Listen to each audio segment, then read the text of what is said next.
تو آج ہمارا ٹاپک یہ ہے کہ نہج البلاغہ میں خوشی کے بارے میں مولا نے کیا بیان فرمایا. ٹھیک ہے, تو مولا کے ایک فرمان سے ہم بات کو شروع کرتے ہیں. مولا نے کلمات حکمت میں سے کلمہ نمبر 197 پر یہ فرمان بیان کیا کہ ان هذه القلوب تمل کما تمل الابدان.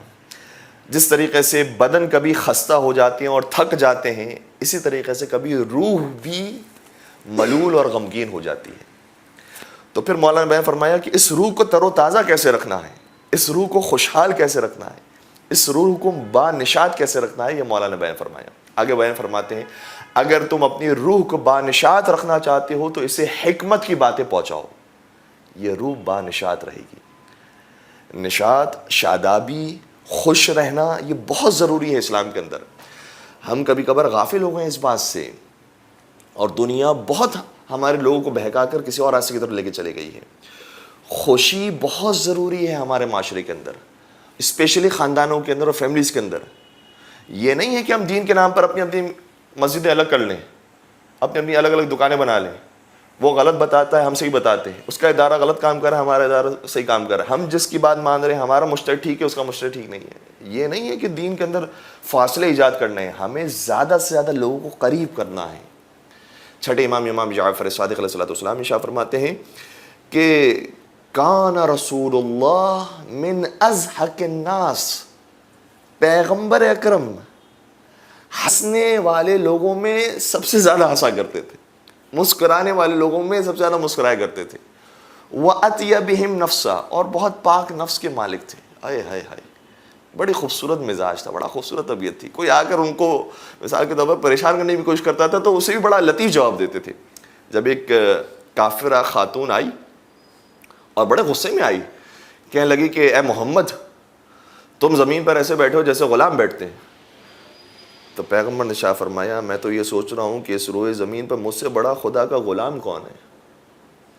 کیا بات ہے, یعنی وہ جو امام الانبیاء ہے, جو وجہ تخلیق کائنات ہے, جس کے صدقے میں پوری کائنات پیدا ہوئی, وہ یہ نہیں فرماتے کہ تجھے کیا ہو گیا ہے, تو نہیں سمجھتی میں غلام نہیں ہوں, میں تو آقاؤں کا آقا ہوں, میں فلاں ہوں, میں فلاں ہوں. نہیں, بڑے پیارے انداز میں فرمانے لگی کہ یہ بتا مجھ سے بڑا اور کون غلام ہے خدا کا. اتنا ریلیکس انسان ہو اور اتنے پیار و محبت سے بات کرنے والا, یہ چاہیے. اور چھٹے امام ہی نے ایک مرتبہ اپنے صحابی سے مخاطب ہو کر کہا کہ تم آپس میں کس طرح سے گفتگو کرتے ہو. ایک صحابی نے سوال کیا کہ تمہارا آپس میں ایک دوسرے سے لین دین کیسا ہے. اس نے کہا کہ مولا نارمل ہے, ہم ایک دوسرے سے بات چیت جیسے کرتے ہیں, سلام دعا ہوتی ہے اس طریقے سے کرتے ہیں. تو امام نے فرمایا کیا تم ایک دوسرے سے مزاح بھی کرتے ہو. تو کہا کہ نہیں استغفر اللہ, ہم مزاح تھوڑی کرتے ہیں, ہماری تو شان کے خلاف ہے کہ ہم کوئی مزاحیہ بات کہیں. امام نے پھر اس وقت بھی ارشاد فرمایا تمہیں نہیں معلوم ہے پیغمبر خود بھی مزاح فرمایا کرتے تھے.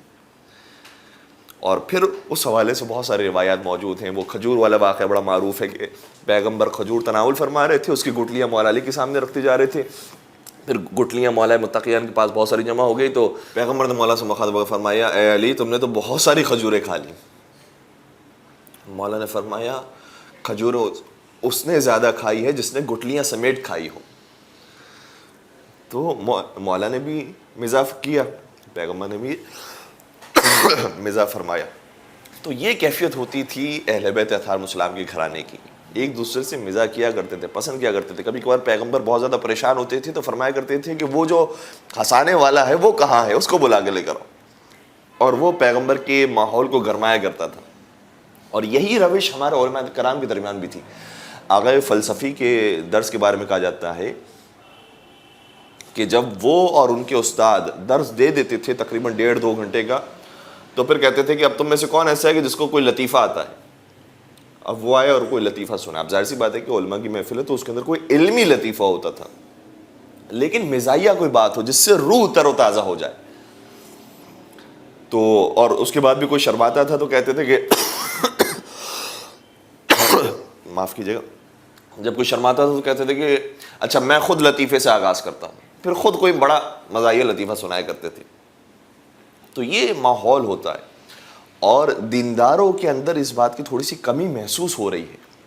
آج جب ہم ٹیلی ویژن پر جاتے ہیں تو لوگ یہ کہتے ہیں کہ لوگ آپ کے حلیے سے تھوڑا سا دور رہتے ہیں, کہ کہیں کوئی خطرناک بات یہ نہ کہہ دیں، کوئی کفر کا فتویٰ نہ لگا دیں، کوئی حرام کی بات نہ کر دیں، اس لیے لوگ آپ سے دور رہتے ہیں۔ تو دینداروں سے لوگ اس لیے دور ہوتے ہیں کہ وہ بہت جلدی دوسروں کے بارے میں ججمنٹل ہو جاتے ہیں اور کہتے ہیں کہ تم کافر ہو گئے ہو، تم نے غلط کیا، تم حرام کر رہے ہو، بجائے اس کے کہ اس کو پیار محبت سمجھائیں کہ ویسے آپ کے کام بہت اچھے ہیں، لیکن یہ بھی اس طرح سے اگر کر لینا تو بیسٹ ہو جائیں گے، تو پھر وہ شخص ضرور ماننے کے لیے تیار ہوگا۔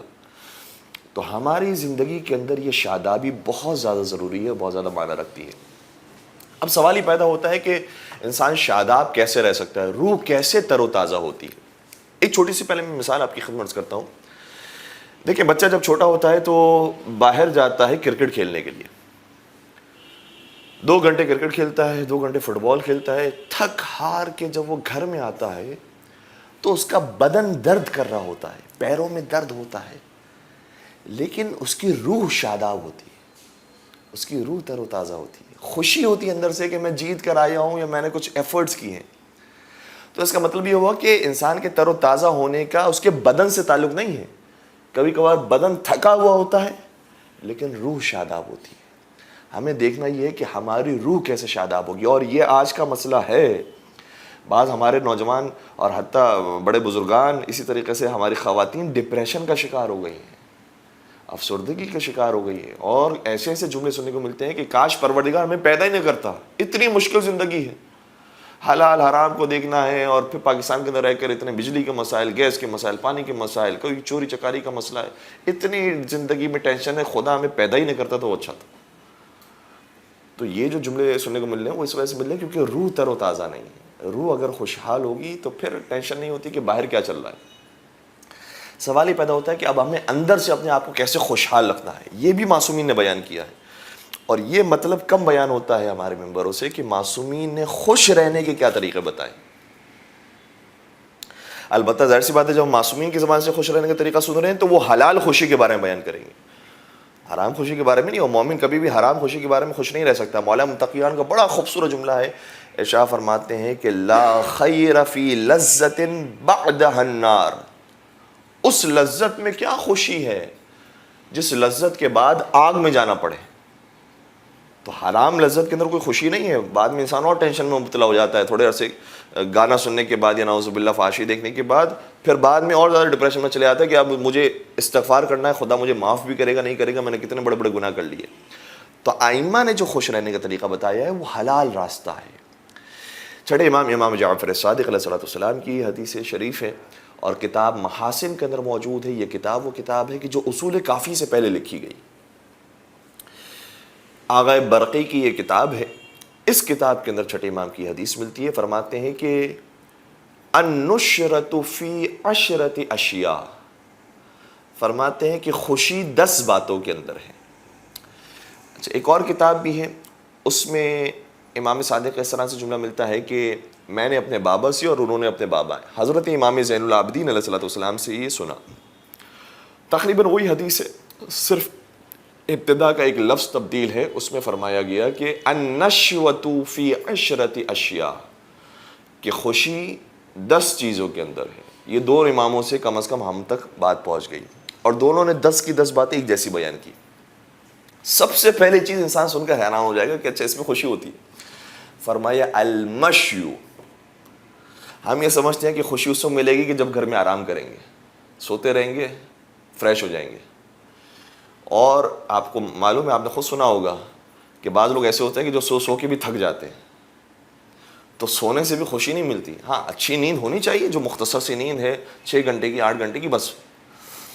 مولا نے کیا بیان فرمایا؟ فرمایا المشی، گھر سے باہر نکل کے چہل قدمی کرنے سے خوشی ملتی، جس کو آج کے زمانے میں جاگنگ کہہ سکتے ہیں آپ۔ چہل قدمی بہت ضروری ہے۔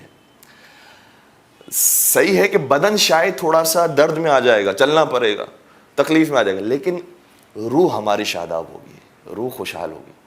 اور یہ آج کے سائیکیٹرسٹ کہتے ہیں کہ اگر مرد بے روزگار بھی ہو، اس کو باہر کوئی کام کاج نہیں، کوئی نوکری نہیں ہے، گھر میں بیٹھیں گے، گھر میں بیٹھیں یا باہر بیٹھے گی کی بات ہے، تو ظاہر سی بات ہے لوگ پریفر کریں گے گھر کے اندر وقت گزارے۔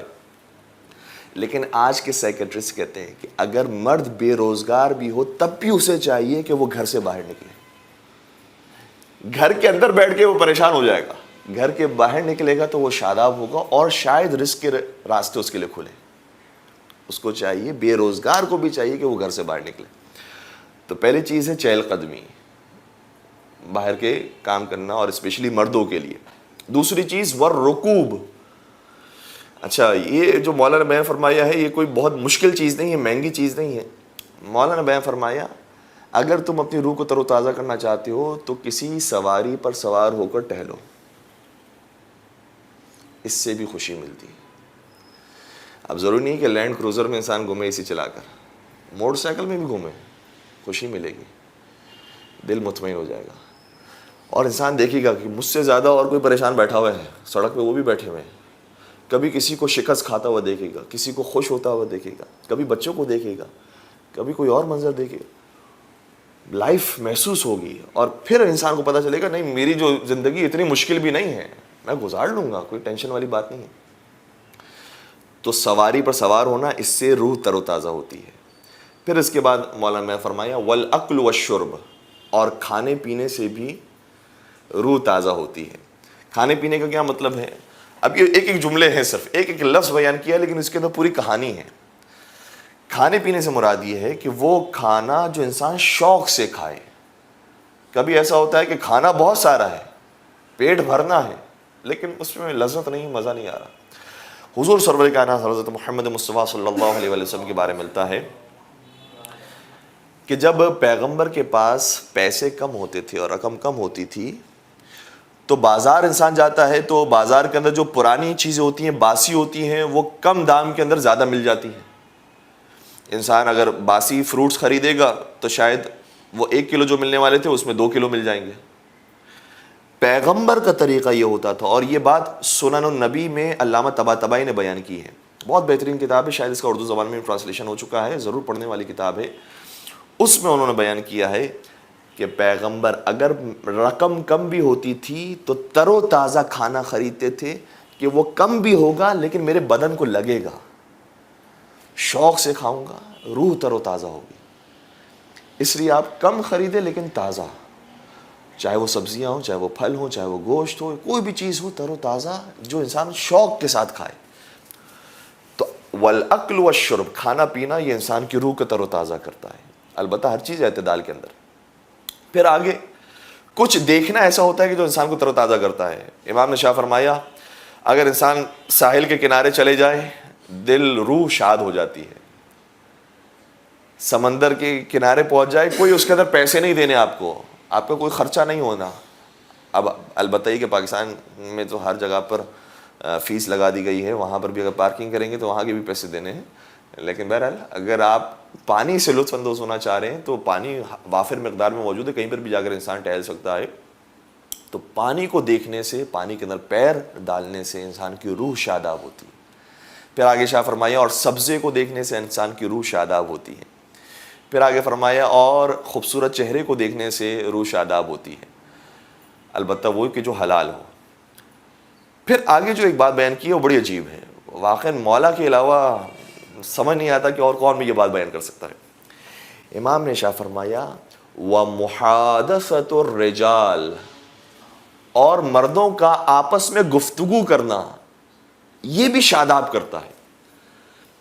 وہ مجھے یاد پڑتا ہے کہ شاہ خراسان کے اندر جب نماز ہوتی ہے تو بڑی تعداد میں لوگ شریک ہوتے ہیں, اس کے اندر بوڑھے بچے بہت ہوتے ہیں, لیکن زیادہ تر بوڑھوں کی تعداد ہوتی ہے. بہرحال تو سمجھ نہیں آتا تھا کہ وہاں ایسی کیا خاص بات ہے کہ لوگ وہیں جاتے ہیں نماز پڑھنے کے لیے, اور وہاں سب سے زیادہ تعداد ہوتی ہے. جبکہ بعض جگہوں پر مثال کے طور پر اس کے بعد دعا ہو رہی ہے یا نیاز تقسیم ہو رہی ہے یا مجلس ہو رہی ہے, لیکن کہیں پر وہ تعداد نہیں ملتی جو محفل شاہ خراسان میں ملتی ہے. اس کی کیا وجہ ہے؟ بعد میں احساس ہوا, خاص طور پہ اس حدیث کو دیکھنے کے بعد, کہ وہاں انسان اگر نماز پڑھنے کے لیے جاتا ہے تو صرف نماز نہیں پڑھتا, اپنے پرانے دوستوں سے بھی بیٹھ کے گپ شپ کرتا ہے. مولا فرماتے وہ محادثۃ الرجال, گپ شپ کرنا, مومنین کا ایک دوسرے سے گفتگو کرنا, یہ بھی روح کو شاداب کرتا ہے. اور اسی لیے شاید بیان کیا گیا کہ فرادہ نماز کا وہ ثواب نہیں ہے جو جماعت نماز کا ہے. دونوں نمازیں ہیں, وہی چیز ہے, دونوں میں آپ کو رکوع کرنا ہے, سجدہ کرنا ہے, سیم وقت گزرے گا. لیکن جب جماعت نماز انسان پڑھتا ہے تو 10 اور لوگوں کو دیکھ رہا ہوتا ہے کہ یہ کتنا متقی ہے, یہ کتنا پرہیزگار ہے, یہ 2 رکعت نماز کے لیے بھی کھڑا ہوا ہے, یہ نماز غفلہ کے لیے بھی کھڑا ہوا ہے, یہ سجدہ طولانی کر رہا ہے. اس کا عبادت کا انداز کتنا پیارا ہے، اور وہاں 10 اور لوگوں سے ملاقات ہوتی ہے تو جو نیک لوگوں سے مل کر گپ شپ ہوتی ہے، گفتگو ہوتی ہے، اس سے روح تازہ ہوتی ہے. سبحان اللہ. تو محادثت الرجال، اس سے بھی روح تر و تازہ ہوتی ہے. اور مولانا نے بیان فرمایا اور مسواک کرنے سے بھی روح تازہ ہوتی ہے، اور حق زوجیت ادا کرنے سے بھی روح تر و تازہ ہوتی ہے. تو یہ حلال لذتیں ہیں، اس کو ضرور حاصل کرنا چاہیے اور اس سے اپنی روح کو تر و تازہ رکھنا چاہیے. مومن کبھی بھی افسردہ نہیں ہوتا. ہمارا مسئلہ کیا ہے؟ ہمارا مسئلہ کبھی کبھار یہ ہو جاتا ہے کہ ہم نے وہ کام بھی اپنے ذمے لے لیے جو خدا نے لیے تھے. ہم ٹینشن میں پڑ گئے ہیں کہ مجھے 10,000 کیسے نہیں مل رہے روزانہ، میں ماہانہ 1,00,000 کیوں نہیں کما پا رہا ہوں. خدا نے کہا ہے کہ میں رزق دینے والا ہوں، تمہیں کوشش کرنی ہے. وہ جس کو 1,00,000 اور 1,00,00,000 ملنے ہیں وہ بھی اپنی وجہ سے نہیں کما رہا. وہ شاید سمجھ رہا ہوگا کہ میں اپنی وجہ سے کما رہا ہوں، اپنی ذہنیت کی وجہ سے کما رہا ہوں، وہ بھی اپنی ذہنیت کی وجہ سے نہیں کما رہا. رزق دینے والی ذات اس کی ہے، ہمارا کام صرف کوشش کرنا ہے. اور کبھی کبھار لوگ ایسے ہوتے ہیں کہ جب چھوٹی سی جاب لگتی ہے اس کے اندر بھرپور طریقے سے اپنے سنسیئرٹی کے ساتھ وقت لگاتے ہیں. اگر انہوں نے 8 گھنٹے سنسیئرٹی کے ساتھ کام کیے ہیں تو شاید شروع میں ان کی جو جاب ہوگی وہ 20,000 کی 25,000 کی ہوگی. وہ کام کرتے رہیں گے 6 مہینے 8 مہینے تک. پھر آہستہ آہستہ لوگوں کا اعتبار ہوگا کہ یار یہ بڑا مخلص آدمی ہے، بڑا ایماندار آدمی. اچانک سے 20-25,000 سے 1,00,000 کی جاب ہو جائے گی. تو وہی ہم کام کر رہے تھے، ابھی وہی کام کر رہے ہیں. خدا رزق دینے والا ہے، ہماری وہ ذمہ داری نہیں ہے کہ جو ہم نے اپنے اوپر لے لی ہے. اپنے آپ کو ریلیکس رکھیں. خدا نے صرف ہم سے تقاضا ہی کیا ہے کہ روزانہ 5 وقتوں میں حاضر ہونا ہے، میرے سامنے جھکنا ہے. سارے خزانے میرے پاس ہیں. وَلِلَّهِ خَزَائِنُ السَّمَاوَاتِ وَالْأَرْضِ، زمین و آسمان کے خزانے اللہ کے ہاتھوں میں ہیں. وہ جس کو دینا چاہے غنی بنا دیتا ہے. کچھ دن پہلے ہی ہم ایک ولاگر کی بات سن رہے تھے. اس نے کہا کہ جب میں جوانی میں تھا، کوالیفیکیشن کے بعد میرے ذہن میں تھا کہ مجھے ملٹی ملینئر بننا ہے. اس لیے میں نے لٹرلی 24/7 ہو کر میں نے کام کیا، محنت مزدوری کی. اور محنت مزدوری کا مطلب یہ کہ بڑی بڑی ملٹی ملینئر فرمز کے اندر میں نے کام کیا، اور مینیجر کی جابس میں وہاں پر بھی 8 گھنٹے کام کر رہا ہوں، پھر اس کے بعد دوسری جگہ پر 8 گھنٹے کام کر رہا ہوں، پھر تیسری جگہ پر 8 گھنٹے کام کر رہا ہوں. میں نے کام اتنا کیا کہ مجھے ملٹی ملینئر بننا ہے. کہ میری حالت ایسی ہو گئی تھی جوانی کے اندر، بال سفید ہو گئے، اور جوانی کے اندر میری حالت یہ ہو گئی تھی کہ جب میں تھک ہار کے جب گھر آتا تھا تو نہانے کے لیے جب میں کھڑا ہوتا تو نہاتے نہاتے لٹرلی کہہ رہے ہیں میں بے ہوش ہو کے گر جاتا تھا. اتنا میں نے اپنے ذہن کو استعمال کیا، اتنا میں نے دماغ پر بوجھ ڈال دیا کہ مجھے کروڑ پتی بننا ہے. پھر بھی میں بن نہیں سکا. پھر مجھے عقل آئی کہ رزق میرے ہاتھ میں ہے ہی نہیں، میرے ہاتھ میں صرف کام کرنا تھا. رزق خدا دیتا ہے. کیوں؟ کیونکہ میرے ہی لیول کے جو میرے کلاس فیلو تھے وہ صرف ایک جاب کرتے ہیں، وہ آج مجھ سے زیادہ کما رہے ہیں. تو پتہ چلا کہ میں خود رزق روزی نہیں چھین کے لے کر آ سکتا. رزق دینے والی ذات خدا کی ذات ہے. مجھے اچھے طریقے سے لوگوں سے ملنا ہے. میری جو ڈیوٹی ہے، جو میری نارمل ڈیوٹی رکھی گئی ہے، بس وہ مجھے ادا کرنی ہے. انشاءاللہ پروردگار میرے رزق میں برکت دے گا. میں اگر اس طریقے سے لائف گزاروں گا میری زندگی بھی بہت پیار و محبت کے ساتھ گزرے گی، اور پروردگار بھی پھر رزق کے دروازے انشاءاللہ کھولے گا. تو آج کا ہمارا درس اس حوالے سے مکمل ہوتا ہے. البتہ ہم 2 جملے مصائب کے صرف جوڑیں گے اور پیش کریں گے کہ دیکھیں اگر خدا پر انسان کا بھروسہ ہو تو انسان کے لیے کتنا آسان ہو جاتا ہے زندگی گزارنا. سب سے زیادہ مشکل مرحلہ ظاہر سی بات ہے کہ کربلا میں امام حسین کے علاوہ تو کسی پر نہیں آیا. اور اس مرحلے کے اندر بھی جو مشکل ترین مرحلہ ہے وہ اس وقت آیا جب اپنے 6 مہینے کے علی اصغر کا لاشا اٹھایا. صحیح ہے علی اکبر تو جوان تھے، وہ تو ویسے ہی مجاہد تھے، جہاد کے لیے گئے تھے. حضرت عباس مجاہد تھے، حبیب ابن مظاہر مجاہد تھے. لیکن 6 مہینے کے اصغر جو تلوار تو دور کی بات کھڑے ہو کر میدان کی طرف جا نہیں سکتا، اس کا لاشا بھی مجھے اٹھانا پڑا. وہ لاشا میں کیسے اٹھاؤں؟ بظاہر سب سے چھوٹا لاشا، حقیقت میں سب سے بڑا لاشا، سب سے بھاری لاشا. لیکن اس وقت مولا نے ارشاد فرمایا حون علی لأنه تنظر الی. اے آقا، اے پروردگار، میرے لیے لاشا اس لیے اٹھانا آسان ہو گیا کیونکہ مجھے معلوم ہے کہ تو دیکھ رہا ہے. اگر تو دیکھ رہا ہے تو بات ختم ہو گئی. مجھے معلوم ہے کہ تو سارا بدلہ لینے والا ہے، تو اس ذکر کو جاری رکھنے والا ہے. تو حساب و کتاب کرنے والا ہے. میں نے وہ ذمہ داری اپنے اوپر نہیں لی ہے جو تیری ذمہ داری ہے. تیرا کام ہے اس مشن کو آگے بڑھانا, تیرا کام ہے کہ حق کو باقی رکھنا اور باطل کو نیست و نابود کرنا. اس لیے میرے لیے یہ لاشا اس لیے آسان ہو گیا کیونکہ تو دیکھ رہا ہے, تو نے اولاد دی ہے اور تو نے اس راستے میں ہمیں قربان کرنے کی توفیق عطا کی. الا ولعنۃ اللہ علی القوم الظالمین وسيعلم الذین ظلموا أي منقلب ينقلبون.